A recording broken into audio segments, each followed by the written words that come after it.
Hello everybody, David Abram here as always, and welcome back to my channel.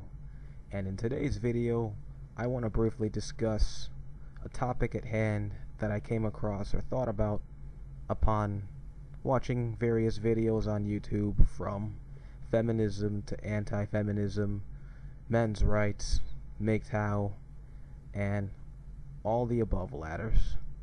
And from my perspective, I think there's two types of blue pill men, and I could be wrong, but here's my analogy. Two types of blue pill men exist: type 1 and type 2. And I'll elaborate more on this as this video goes, but first thing I want to talk about is sympathy and how this relates to these blue pill men. As I've said in my earlier videos, if you've tuned into them, I think we should, in a way, be a little sympathetic towards blue pill men, because at some point or another in our time, we were all once there. Our parents were there, and had our parents not been blue pill, chances are we wouldn't have come to be.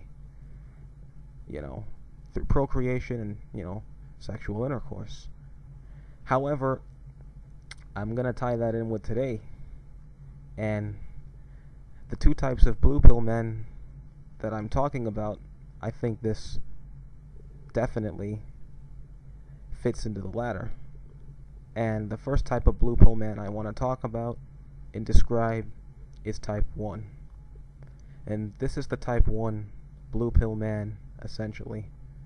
He is a man who has gone through life only knowing one side of things and has never been exposed to the reality, has never been, informed about the realities on the dangers concerning marriage, the dangers concerning relationships, and the dangers concerning female nature in relation to the state. He hasn't encountered the red pill, and that makes sense because the red pill is not really indoctrinated or doesn't exist in any form of mainstream indoctrination. So naturally, he wouldn't know about the red pill. But then you get to the type 2 blue pill man who is informed on the red pill philosophy, ideology, and is informed about the reality of the situation he's faced with, such as gynocentrism, double standards, the dangers associated with common laws and marriage, and the dangers associated with pursuing relationships with females. So he understands female nature and the nature of the state collectively through the red pill. He's been informed about the red pill. However, even though he's been informed about the red pill, he chooses to deny this reality. In other words, yes, he knows, or at least has been informed about the dangers associated with marriage and the dangers associated with the state when it comes to female nature, and he has been informed on how gynocentrism does not work to his favor.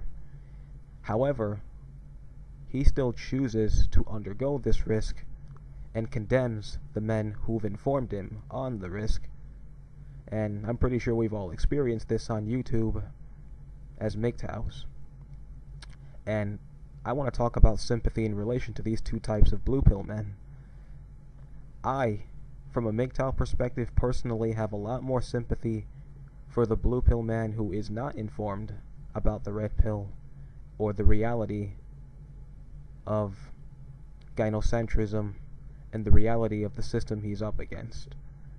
When he's brought through the cleaners, through divorce courts and common law and just the overall Western system as a whole, I have far more sympathies for him, because he, in this sense, is a true victim, as he was not informed about any of the realities or any of the hardcore truths behind marriage or any of the hardcore truths behind female nature and that in relation to the state.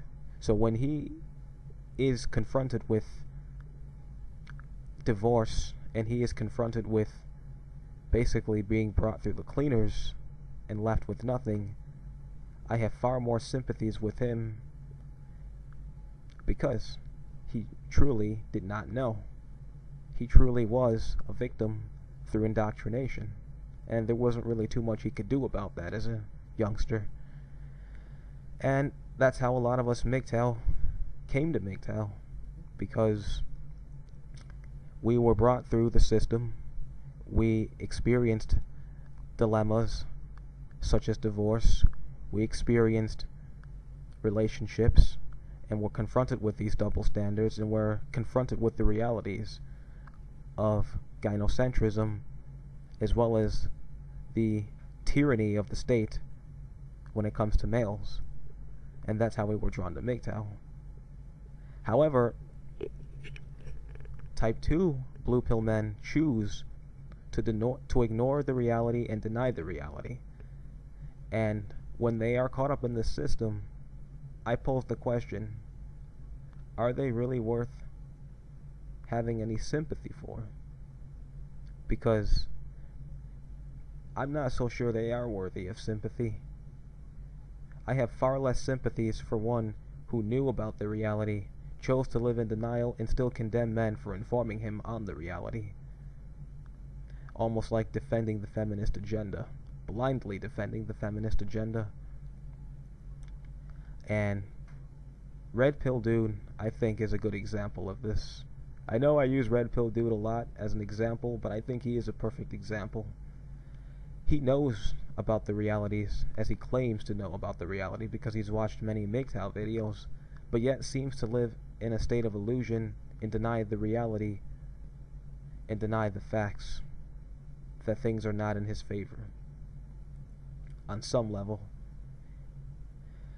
But I hold this question and ask this question to all my fellow MGTOW brothers who are tuning into this. What do you think? Do you think these type 2 blue pill men are worthy of receiving sympathies? Or do you think that, since they knew about the reality and they are still brought through the cleaners, they knew the end result, so they got what was coming to them? Because me personally, as a MGTOW, I have far less sympathies for the type 2 blue pill men. And the reason for that is just like I said. They knew full well of the realities, and so they are truly the author of their own fate, or the authors of their own destiny, in this sense, which in that case would be divorce, would be alimony, child support, and, basically pretty much a slave to the system for the rest of their life. So, what do you guys think about this? Do you think I'm pretty much spot on with 2 types of blue pill men? Or do you have a different perspective? If you do, please do feel free to leave them in the comment sections below. Like, subscribe, and until the next time, thank you.